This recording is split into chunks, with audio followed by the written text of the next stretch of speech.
All right, guys, it is officially 7 o'clock, so we are going to go ahead and get started. I want to welcome everyone to our Ladies' Night chat event featuring Judy Christie, Julie Pennell, and Liz Talley. We are still letting people into the waiting room. We had about 76 people register for the event, so we are about 30 people watching right now, so they're still coming in, but we're going to go ahead and get started to be cognizant of everyone else's time. Before we begin, I want to remind everyone to please make sure that you remain muted. If you have any questions for our guests, please enter them into the chat box, and we will try to get to as many of your questions tonight as we can. So on behalf of Shreve Memorial Library, I'd like to welcome you all again and thank each of you for joining us tonight. Please remember that you can check out many of our panelists' books at your local Shreve Memorial Library branch, or you can purchase copies of Julie and Judy's books at bookshop.org, and Liz's books can be found on Amazon.com. Let me see, there's a couple more people trying to get in here. All right, I think we're good. Yeah. All right, so let's meet our panelists really quickly. First up, we have Judy Christie. Judy Christie is an award-winning journalist and the author of 18 books of both fiction and nonfiction, including the Reith Willis series, the Green series, and the Hurry Less, Worry Less series, all of which can be found at Shreve Memorial Library. A former editor at daily newspapers in Tennessee, Louisiana, Florida, and Indiana, she holds a master's degree in literature from Louisiana State University in Shreveport. She and her husband live in rural Colorado, and tonight Judy will serve as our moderator. So Judy, thank you so much for being with us tonight. Thank you. Our next panelist is author Julie Pennell. Julie Pennell grew up in Shreveport. After graduating from Louisiana Tech University, she headed to New York to work at 17 magazine, which was one of my favorite magazines when I was a teenager. She currently lives in Philadelphia with her husband and 2 young sons, and is a regular contributor to today.com. Sorry. Her writing also has appeared in The Knot, In Style, and Refinery 29. She is the author of The Young Wives Club and Louisiana Lucky, both of which are available at Shreve Memorial Library. Julie, thank you so much for being with us tonight. Thank you so much. I'm so excited to be here. Awesome. And last but certainly not least is Liz Talley, a finalist for both the Romance Writer of America's prestigious Golden Heart and RITA Awards. Liz Talley is the author of The Wedding War, Room to Breathe, Come Home to Me, all of which are available at Shreve Memorial Library, and Charmingly Yours and Perfectly Charming in the Morning Glory series, among many more novels. Finding a home writing heartwarming contemporary romance, Liz sets her stories in the South where the tea is sweet, the summers are hot, and the porches are wide.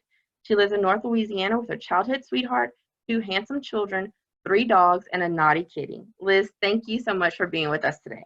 I'm so thrilled to be here. Thank y'all for inviting me. Also, so what I'm going to do now is I am going to stop sharing my screen so that we can see our authors. For our participants watching tonight, it would be best if you view this in speaker mode so that you can see when our authors are speaking.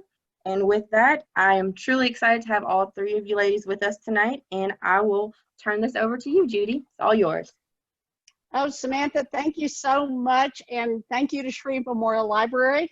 Anybody who knows me, who reads my book column in the Shreveport Times, knows I love the Shreve Memorial Library. And I know we all have our favorite branches. I've always been a fan of the Cedar Grove Branch Library because that's the one where I first got my library card.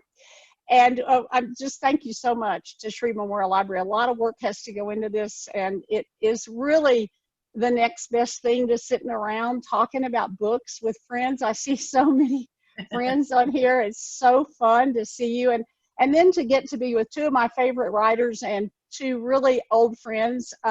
One older than the other one, but no, but anyway, really so happy to be here with Julie and with Liz. And I'm, you know, most people know that.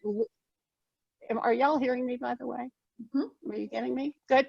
Most people know that that Liz is really Amy Talley. She writes under the pen name of Liz Talley. So if you call her Amy or you call her Liz, either one is fine.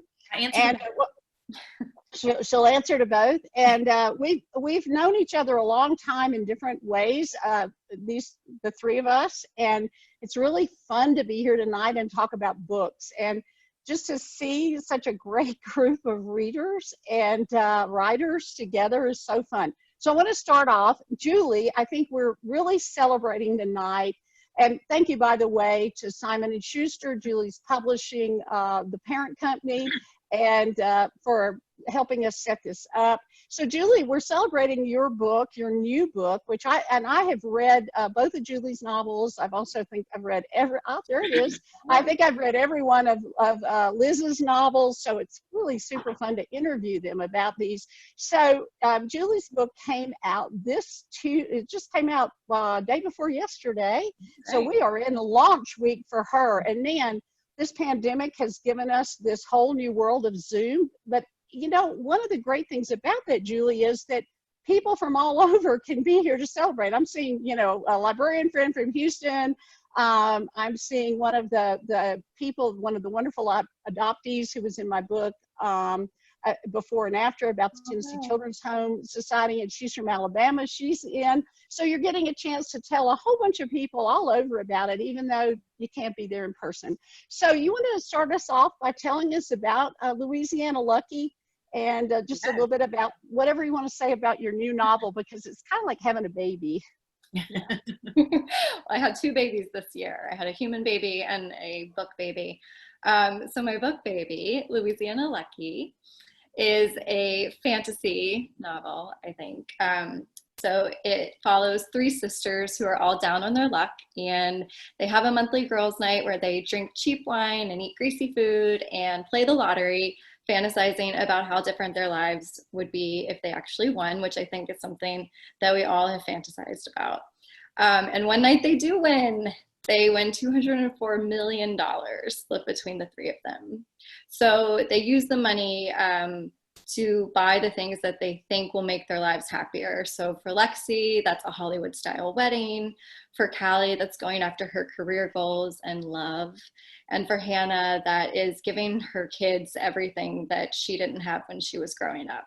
And so the real question is, does money solve all of your problems? So you'll just have to read it to find out. But I hope that the book is like a fun escape, especially in the challenging times that we're living in right now. And I hope that it offers some insight into what it means to be truly lucky. And this is your second novel. Yes. So your first novel, The Young Wives Club, is that the correct title? I read the novel. And so this novel was actually inspired by a short storyline in that first novel, right? Yes. So in The Young Wives Club, there's a very small plot line where one of the main characters wins a little bit of money in a scratch off. And so that was such a fun scene to write that it kind of inspired this bigger story with so much more money. So yeah. Okay.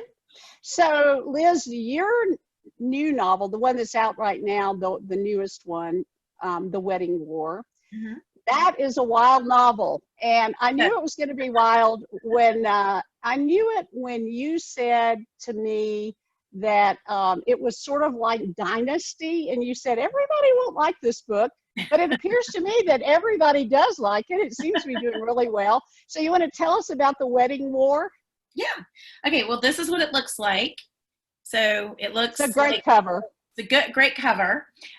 It's, it's a story that kind of, the kind of one-off, the funny thing that writers do is we have these crazy ideas. And I was walking with a couple of friends, and we were actually discussing, when our children get married and what that would be like, and what kind of, I hate to say opposition, but opposition you might be up against as the mother of the bride or mother of the groom. And we were kind of joking about it. And I was like, that would make a fantastic book. And so it's a little bit of a romp. It's set in Shreveport, and it has two main characters, the mother of the bride and the mother of the groom. And they grew up together, and they were best friends growing up.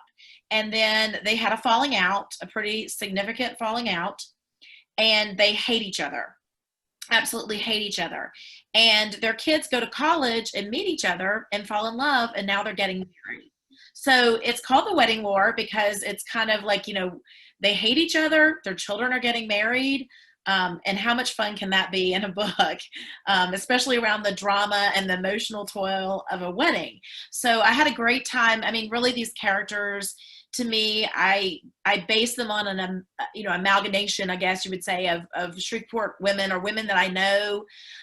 So they were fun characters because I felt like I knew them intimately, and so as I wrote them, they just rolled right off my fingertips, and I fell in love with them. They're complicated, sometimes not so nice women, but as women who are, I'm approaching 50. Sometimes I am complicated, and sometimes I'm not as nice as I need to be. My mama would fuss at me, but I'm not as nice as I need to be. And I think as we get older, sometimes our gloves do come off a little bit. So anyway, I had a great time writing it. It's a fun, I call it a fun romp of a book, but there's some serious things in there too. So it's a true women's fiction. Okay. So what about you, Judy? Well, You're newest. You need to tell us about that too. Okay, thanks, Liz. So, and by the way, I do see that one of the people who has made a comment in the chat is one of your walking buddies who helped you come up with the first plot for that. So, so yay, Jennifer. So my most recent book is really a departure from a lot of other things that I've written and had published. And this book is Before and After, and it's the true story of survivors of the Tennessee Children's Home Society, one of whom I know, at least one is with us tonight. And it is the nonfiction sequel to Before We Were Yours, which is a hugely popular novel. It has sold more than 2 million copies. I need to ask Lisa where she is now, but it's by Lisa Wingate. And that book has stayed on the New York Times list the paperback's was on the list for more than a year. And the hardback, when it came out, was too. So, I mean, it's really been very popular. And if you read, somebody just said they really enjoyed Before We Were Yours. I know of no novel that has led to a nonfiction sequel. Sometimes you'll read about a nonfiction book that leads to a movie or to a novel or maybe a historical fiction, but I have never, and if anybody wants to tell me one, I'm happy to hear about it. But this was truly a nonfiction sequel to a hugely best-selling novel based on a little-known piece of history. So so that's mine. And I've written some nonfiction that was self-help, the Hurry Less Worry Less series, and I have written some Southern novels. Several, I think there are about 10 Southern novels, 3 different series, and so all of my books are set in Louisiana, all my novels, and so it was really interesting to do Before and After. So let me ask you here, because I read both of these books pretty close to each other, and I'm just curious about how you decide on your protagonists. And Julie, in your 2 novels, you tend to write to younger characters, right? I mean, young adult characters. And Liz, in your books, what I notice is you're doing a blend, like in Room to Breathe, the novel before The Wedding War, which is really a fascinating story about a dynamic between a mother and a grown daughter, and they're trying to figure their relationship out, which Liz has a delightful mother and points out this is not about her mother. But anyway, so let's see. Liz, why don't we go to you, and could you just tell us a little bit about how you decide, like, the age, who your protagonist will be? You really are pushing the line more and more in your fiction with characters who might be called unlikable. Would you agree with that? Yeah, I mean, I'm finding that I'm enjoying writing women that are a little bit more complicated. And I find as I've gotten older, that as I moved into a new place in my life, so tomorrow, my 21-year-old is going back to the University of Arkansas. The next weekend, my youngest is going to LSU, and I'm going to be a true empty nester. And it's an odd time, I guess, in my life reclaiming myself as a woman, because for so long I was just a mom, I mean, I was where Julie was. I mean, you're just the mom. And now I'm kind of going back to being, a woman. And I think like I'm fascinated with doing the same with my characters. I mean, I've written some young characters, and I still do that, because in Room to Breathe, Ellery was very young. She was 22, but that's kind of where my kids are now. So I know the issues that they're kind of coming up against, that, trying to do things on their own, but not really. It's so easy to have mom and dad fix it for them. And so that was an interesting character to write. But I loved writing the two women that were in the wedding more, because they're my age and they're going through the things I'm going through, those doubts, that sagging middle, not of my book, but of the actual sagging middle. The wearing the Spanx and the doubts and feeling like you're unattractive, and thinking about your husband, the man that you've always been with, and then thinking, am I still attractive to him? And there's just so much there to write about for me. But I also didn't want to write perfect characters, because I've written some books for Hallmark, and I started with Harlequin, and they really wanted strong heroines that were, that everybody cheered for, that were good. They were going to rescue the kittens, and they were going to bake a pie for their neighbor, and they were always going to do the right thing. And I became more fascinated with, what if they did the wrong thing and they had to fix it? Because so many times in life, we do the wrong things, or we say the wrong things, and we have to fix it. So I think, I've written a little bit older characters in the last couple of books, but I have plenty of books with younger characters, because it's just a different place in your life. So I like writing both, but I really enjoyed writing kind of where I am in life. That was pretty cool. So. Well, it's interesting to me that, both you and Julie have two sons, but your sons are now grown, as you mentioned, and fine boys they are. To me, they're still fine boys. They and are. Then always my babies. Julie has these two adorable baby sons, and so Julie, without sounding really old, I'll just tell you, you'll blink and they'll be like Jake and Dave. Yeah. It's crazy. So Julie, now you tend to write, as I mentioned, young adult women, and there was for a while sort of a trend toward a subgenre maybe called new adult. I mean, how do you characterize your books? I mean, do you think of them as new adult or women's fiction? And how do you talk to us a little bit about how you choose your protagonists? And now you had three, I'm trying to remember, because it has been a while since I read the Young Wives Club. In there, but in the new book, you have three protagonists basically, but I can't remember You had four in the Young Wives Club. Yeah, I thought there were a lot. So talk to us a little bit about how you decide that, and then how you develop your characters. Well, first, I think obviously it's like super fascinating to hear Amy talking about it, because she's written so many books, and I'm still such a rookie right now compared to you guys. And it's like really interesting to see how the characters have evolved, and like how you choose your characters. And I do think that it's really important to write what you know, right? Like exactly what Amy is saying, like she writes what she is, in her life right now. And I'm kind of writing in that demographic as well. So like the Young Wives Club came up, when it was kind of more new adult, I guess you could call it that.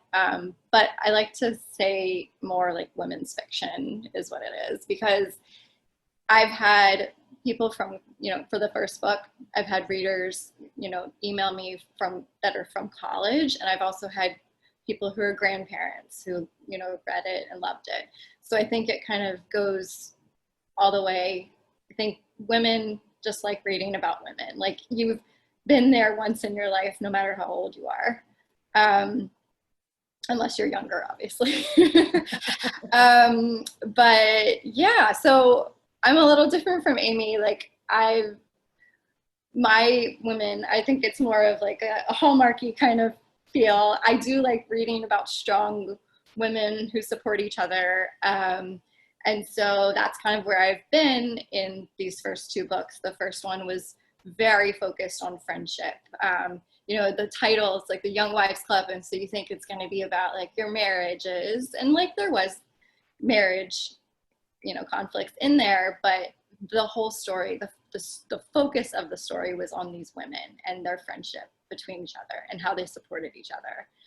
And the same for Louisiana Lucky. It's these three sisters, and obviously the book is about winning the lottery and spending lots of money, but the focus is the sisterhood of the three sisters. And my one rule for both books was that I never wanted any of the girls, the main characters, to hurt each other on purpose, because I just wanted this support system.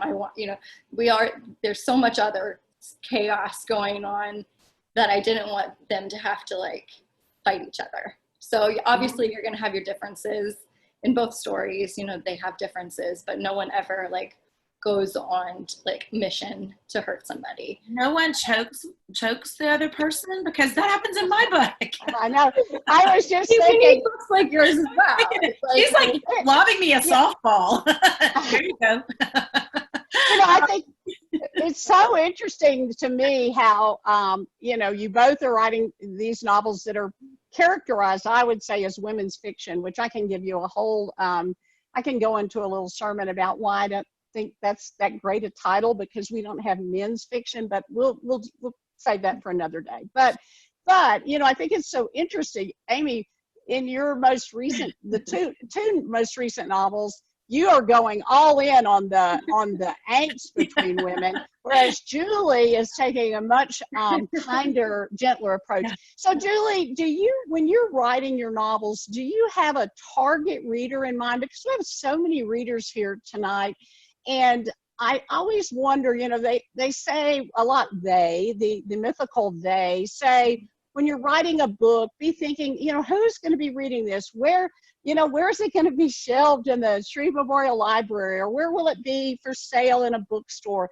So Julie, do you have a target reader in mind? I mean, an age range?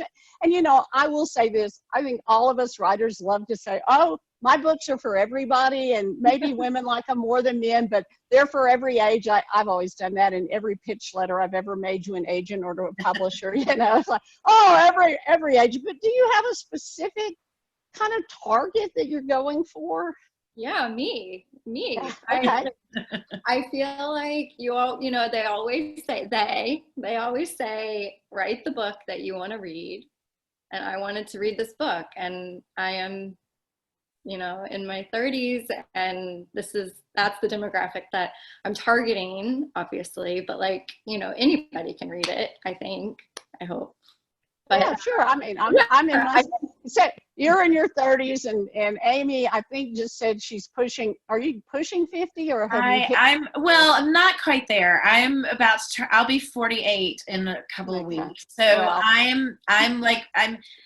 I guess, what are you, Julie? Are you like mid 30s? yeah. Early 30s? Okay. So I'm like, right, we're just kind of stair-step. So 10 years ago, I was where Julie was. I had 2 books out, and I had 2 small children. And so now, you skip ahead. So I agree. I wrote this book because this is a book I wanted to read. I thought, 2 women who hate each other, who have to do a wedding together. That's going to be fun. And so I really wanted something fun, because Room to Breathe was a little more emotional. And the book before that, Come Home to Me, was very emotional, because it was kind of a Me Too movement. There was a date rape, and there was a lot of like angst and kind of trauma in that book. And this one, there is some trauma. There are some serious subjects, but I really wanted to write for women that wanted to say what they thought, and they wanted to, and when they were mad, they wanted to call the other person out. We're Southerners, and we grew up, and so we tend to be very passive aggressive. We always say bless your heart means like how many different things, like a lot. So I wanted one of my characters to be kind of passive aggressive and not say what she thought, which is my Melanie character. She's she always does the right thing and she always makes the right decision, but inside she's angry about her circumstances. She's angry about all the stuff she just has to swallow and press down. And so that's why at the end of the book, she does kind of snap. I mean, she snaps. And it's it's not supportive. It's very unsupportive. But the other character, I wanted Tennyson, who is my over the top character. I wanted her to say exactly what she thought and damn the repercussions. You know, I wanted her to say, you know, darling, that bag is so last year. You know, I wanted her to say that because not only was it true, but it was an insult. And so, you know, it's really funny because when my early reviews, I had a lot of reviewers that were younger, that were in their 20s, and they did not like it. They're like, why are these women so mean to each other? And then when the book came out and it hit the demographic that it was meant to hit, which were women who were in their 50s and 60s, who had survived friendships, who had gone through a lot of different friendships, they were like, I love it. I knew this person. I had these problems in my friendship. The best letters authors can get is when someone says, you know, I had one say, you know, I think I'm going to call my friend. I mean, talk about touch my heart. I cried. I still tear up when I think about it. Somebody reads something you wrote about friendship and they're like, you know, I think I'm going to call my friend because that book made me remember how much I needed her. And then we let something really stupid come between us and we haven't talked in years. And there's nothing better than that I've written a story that they thought, yeah, I'm going to call my friend. Or I'm going to take, you know, I'm going to stop taking what everybody gives me. I had somebody tell me, I'm going to stop taking what everybody gives me. That's the women I'm writing for. I mean, every single day I'll write that book. I don't care if 3 women read it and every single one of them want to change their lives because of it, then I did my job, you know? So that's kind of where I am.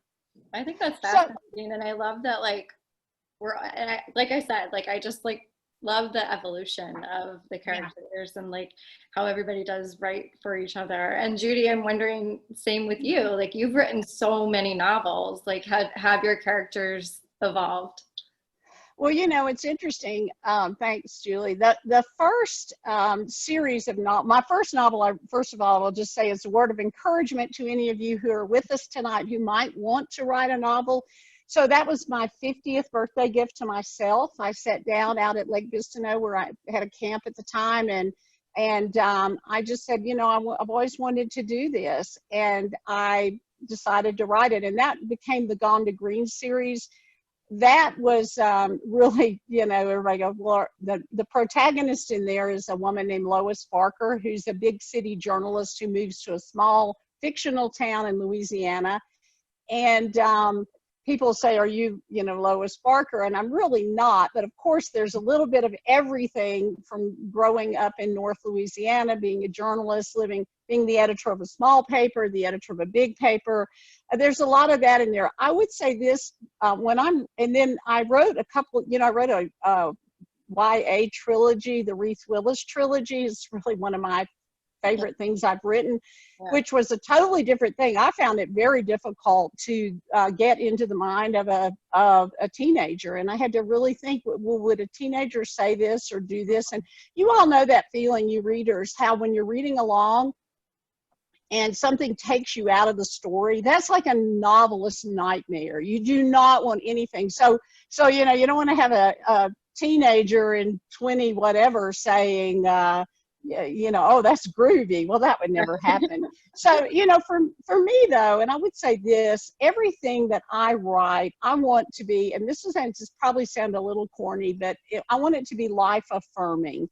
Now, I think every good book, I mean, if you're studying writing or if you're a voracious reader, which I know many of you are, you know, the only thing that makes a good book is tension. And, you know, it used to be when I started writing the Green series, people would say, well, you want tension on every page. Well, now, you know, writers are learning about micro tension because so many people are binging on Netflix and you're watching series that, I mean, look at those series that are super popular, like they're just full of tension. But then part of that, of course, is you have to be able to pace that, and so that your reader isn't just like out of breath by the end of it all. And so for me, that's what I want to do. Oh, thank you. Somebody said they love the Green series. You know, when I wrote Before and After, which I co-authored with Lisa Wingate, and that book, you know, as far as being, you know, life affirming, that book is by far my most important and my meaningful work to me as a writer.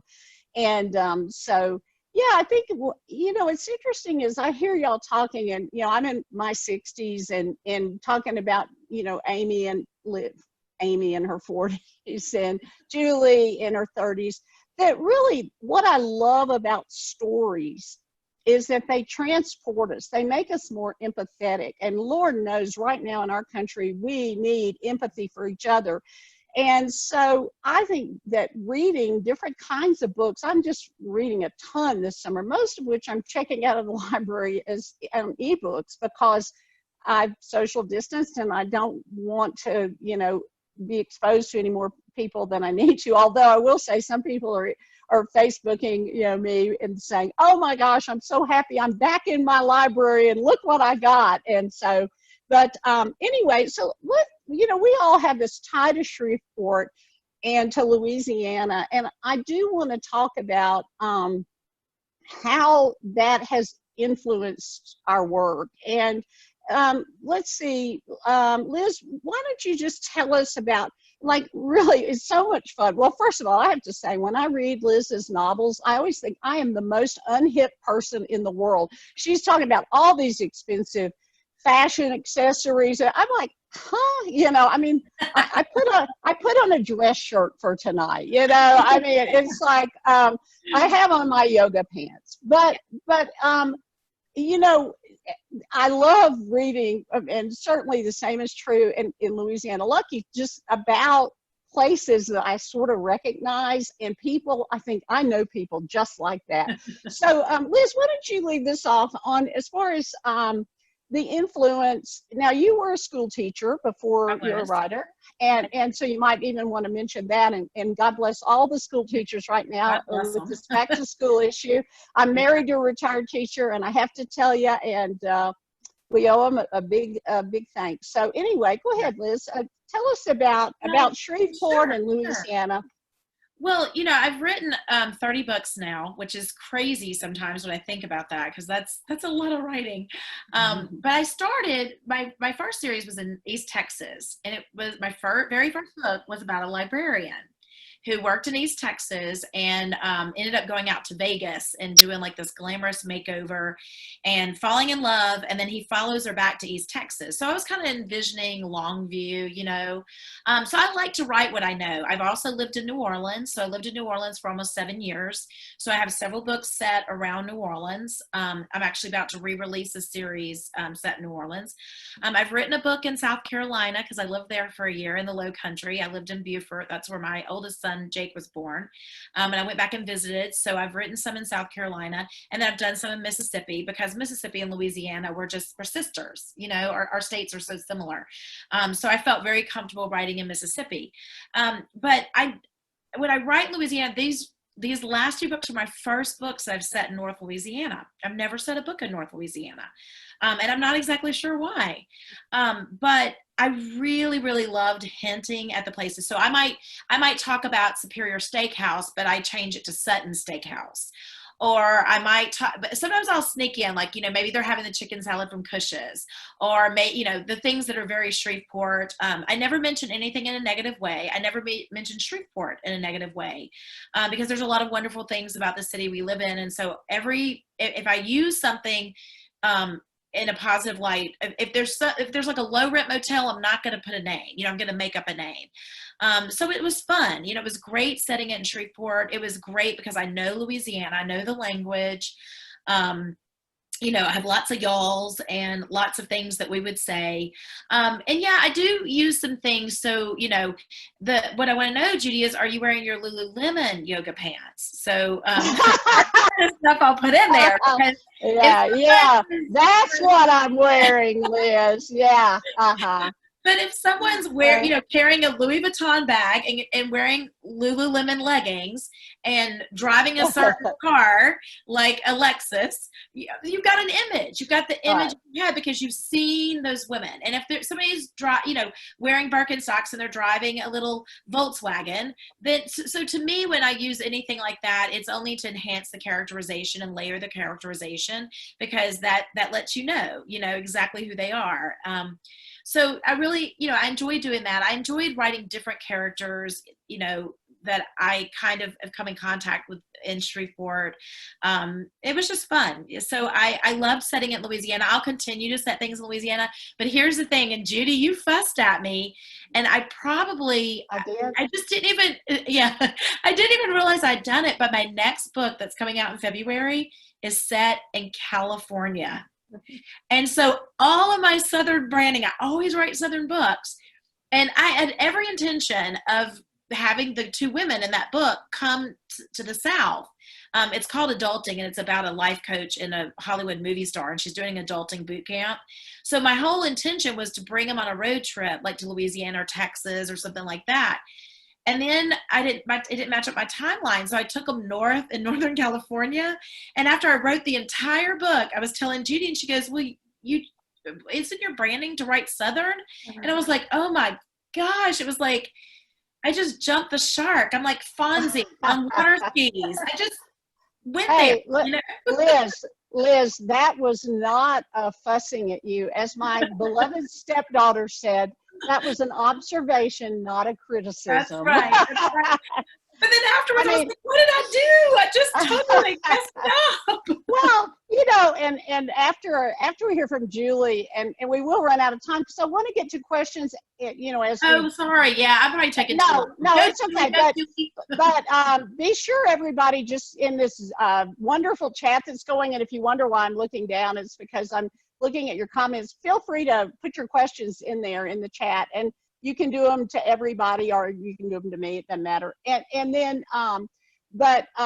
it's interesting to me. I think as a reader, my second agent said to me, well, if you write a certain kind of book, and your readers come to look forward to those, and then you switch. It's sort of like if you go into Superior Bar and Grill for Mexican food, and all of a sudden they're serving Italian, and that really stuck with me.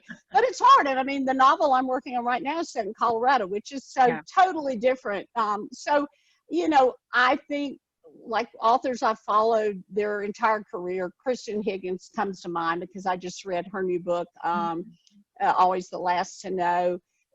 She wrote in Maine, but she's slowly changed, as you have, from the romance writer to the women's fiction. Right. So, Julie, how about you? Now, Julie and I go way, way back, because she was a student journalist at the Shreveport Times. And I, of course, was the editor of the Times. I grew up at the Shreveport Times. I was a college intern there, was a rookie cub reporter there. So Julie, tell us about, and you're a Louisiana Tech graduate, right? Yeah. So tell us a little bit about Shreveport and Louisiana, and now you're living up in the Northeast. You were in New York, now you're in Pennsylvania.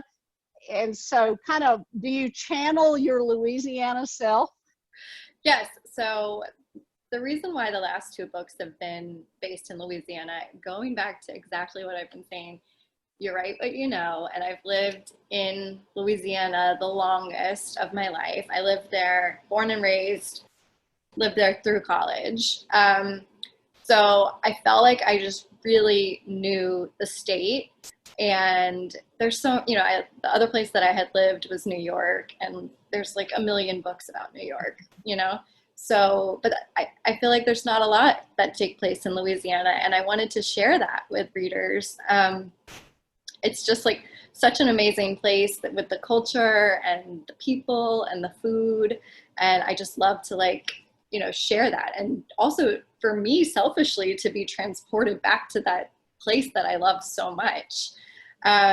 So yeah, I mean, I don't know if I'll write Louisiana forever, but I like doing it right now.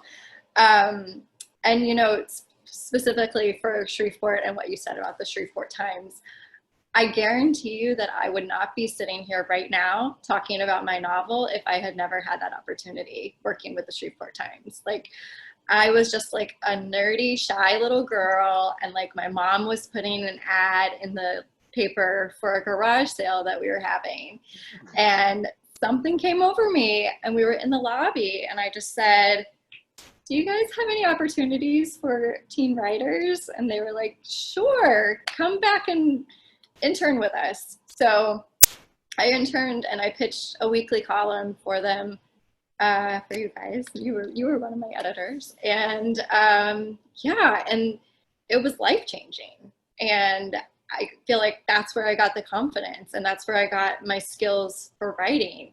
And it ultimately gave me connections to, you know, the professional places that I went in New York that ultimately got me into publishing. So nothing, like, I would not be here right now if it weren't for the Shreveport Times. That's Callie, my character in Louisiana Lucky. She is based off of me. So you know, she's a reporter at a local paper. And I tell everyone that Callie is my love letter to print journalism, but it's also my love letter to the Shreveport Times, because I wouldn't be here without them. So I emailed Julie after I finished reading Louisiana Lucky, and I said, well, and I won't give away anything here, but I did say I was so happy to see the newspaper storyline. So, well, Julie, related to that, and you've kind of touched on this, but somebody has asked a question here about your journey to publishing, and now you want to talk a little bit about how you came to be a published author. Yeah, so I was working in media, like working at 17, and then I ultimately got a job working as a digital editor alongside book editors. And like from my first day at the job, I was like, I want to be a novelist, like I want to be an author. And they're like, okay. But I just like started showing up to their pitch meetings for ideas, and every single idea got shot down, but I just kept going. And I was like, what about this? What about this? And then one day I came up with the Young Wives Club, and like I could tell that there was something because their eyes lit up. And then like they're, you know, we were like talking more about it. And then around that time, my husband came up to me or he was like my fiance at the time, but he had this opportunity to work in Oxford, England for a year. And I was like, wait, this is like a sign, like you need to take it, and I need to go, and I need to write this book. So we did it. I quit my full-time job, and we went to Oxford, and I wrote the Young Wives Club, like in little, I joined like an Oxford writing group with all these like really highbrow writers, and I'm sitting here like writing about like crawfish and pickup trucks and stuff, and they're like writing like Beowulf kind of stories, and yeah, it was so fun. And then that's where I found out that Simon & Schuster bought the book, and it's just been an incredible journey since. Cool.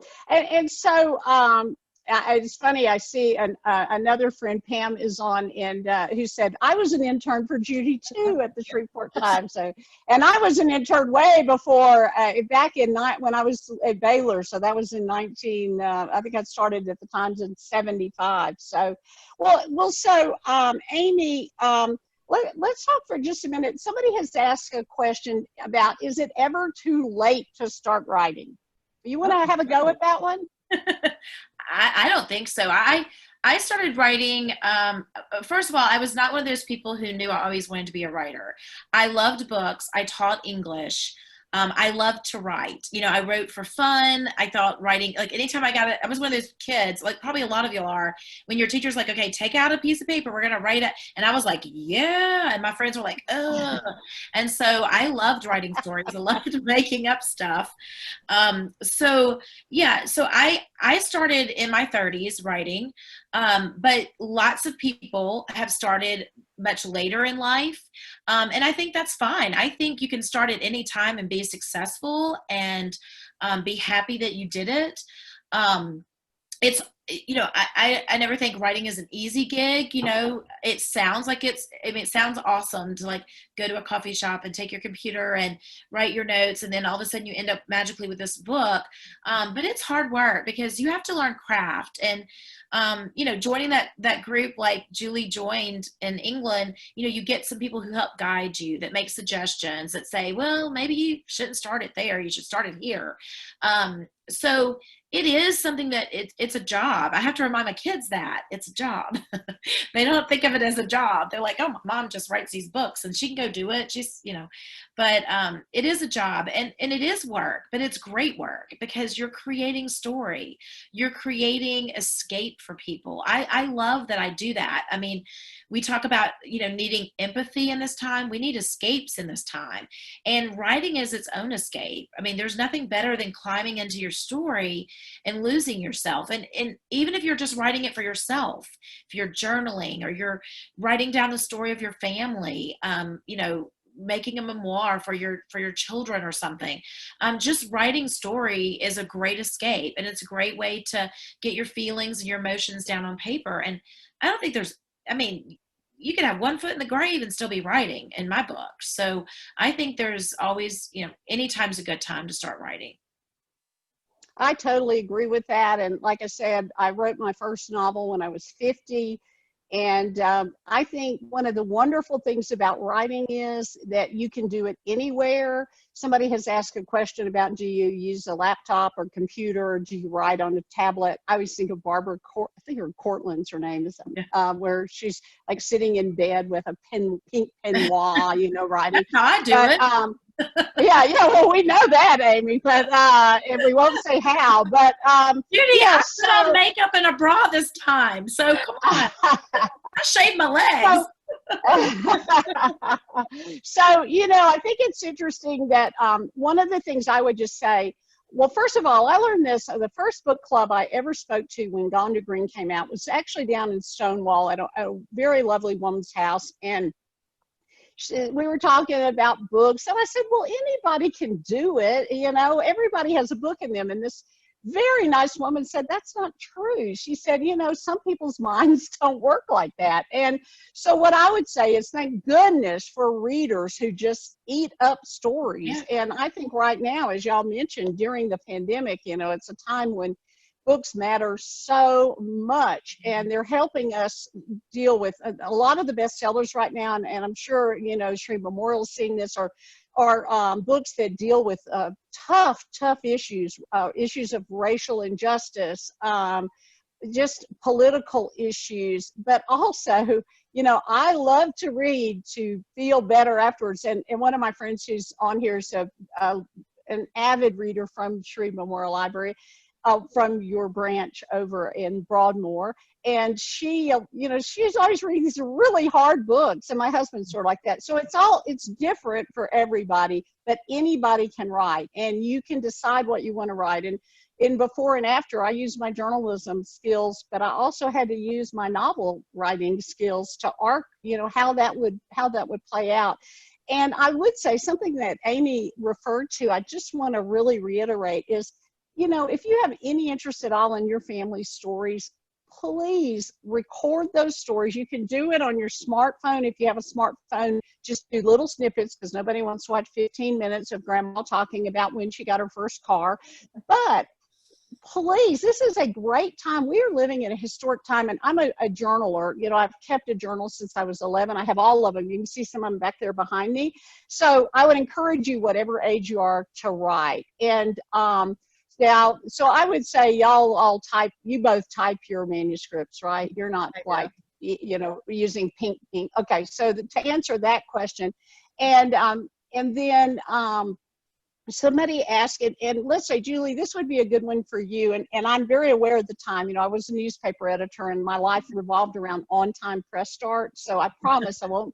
I'll do my best not to have us go over, but let's see. Well, so now I lost my train of thought there about, how do you get noticed, Julie? That's a question. As a writer, we have a few questions here. Somebody who has a first novel coming out, and you know, launching a novel or any kind of book in a pandemic is it has changed just the fact that we're Zooming tonight, is like crazy. And so you want to just talk, Julie, about, a little bit of advice. I love to help writers with, and certainly Amy has been such a help to me. She's a very generous person with her writing wisdom. So Julie, so tell us, if you will, how you get noticed. And this is for somebody who's had a book, who has a book coming out. We have two. We have one question from somebody who has a book coming out in the fall. And then we also have just a general, how do you get into that? How do you catch the eye of someone? I think I always say, for writing, that you got to just get your name out there. Even if it's just starting a blog. There's so many ways now that you can get your name out, especially if you want to do nonfiction. Blogs are really important to do, and social media as well, getting, followers and becoming an influencer. I know that's influencer, but it really does help, I think. For me, my getting noticed was just, getting my name out there professionally and writing. I do freelance work, and, that also helped, especially with promotion, because it's I know the editors of places that can talk about my book and things like that. But I do think it's just, first off, it's also just luck sometimes when it comes to getting your book bought by a publisher, right? Do you guys agree? Sometimes, you can have a great book. There are some agents who will love a book, and then some agents will hate it. So it's about just trying and not giving up. You have to have very thick skin. I think both of you guys can agree, to be a writer, and then, trying to get a book deal, and also trying to sell a book. You get reviews sometimes that are not so nice, and you have to deal with it. And, I don't know. I'm just gonna go on. But yeah, I think it's about social media. So, for a while there was a lot of talk about the dreaded word platform, and that was really actually before social media just took over the world. But I would say this: if you want to be recognized as a writer, well, I used to tell people, go to a writing conference, and man, the NOLA stars used to do these wonderful ones, but go to a writing conference.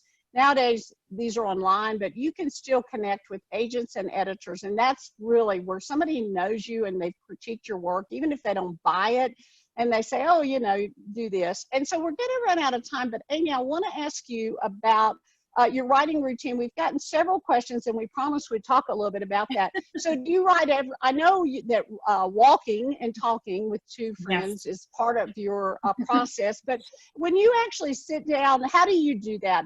Are you writing every day? Are you writing morning, noon, and night if you're on deadline? Just kind of briefly, because we are going to run out of time. Well, I might be a little bit different because I'm what's considered a hybrid author. So I write for a publisher. My publisher is Amazon Montlake, which is a division of Amazon. I'm considered an APUB author. I've also written for some traditional publishers like Berkeley and Hallmark, and Harlequin. But I also do some indie stuff. So I do my own stuff. And so I have to kind of juggle that a little bit. So if I'm not working on a book that's due, I might be working on edits for another book. I might be I'm about to re-release some books that I wrote that were set in New Orleans. So currently right now I'm working on some edits for those. I just finished what's called my copy edits for the book that's coming out in February. So it's a lot of juggling. It's not just sitting down and writing a book. You're writing copy for Facebook ads. I'm working on Facebook ads right now. That's something that's a whole different other rabbit hole. But yeah, I'm constantly writing. I'm constantly working on my career, but I do take days off. A lot of times I don't work on the weekends. I go to the lake with my family. If I have to work, I bring my laptop with me and I just get up early and do that. But some writers write every single day. Stephen King and Nora Roberts and vastly successful people. But I'm also really interested in balancing my life. And so sometimes I can't write because I have other things going on. So I try to write and work on my business. I consider myself a business, not just an artist, but a business. So I'm constantly working on the business aspects of my career, working on that platform, making sure that I'm posting to social media. I'm sending out newsletters. I mean, it's a big job sometimes. It's not easy. I mean, I've hired a publicist before. That helps a lot. But yeah, I'm writing a lot. I'm sure Julie and Judy, you do the same things, you know. Yeah. Okay, because we're almost out of time, I had promised folks that I would ask you, you've had this wonderful thing with the wedding war being optioned for film or TV, right? And so Right. I just want to mention that. And I do want to say that, again, we owe so much to our libraries. I mean, I just thank you so much. And real quickly, just where can people find you? And remember, we're talking about Louisiana Lucky, which just released this week. So be one of the first to read it. We're talking about The Wedding War, which is a hoot, whether you like unlikable characters or not. That book is a wild ride. And so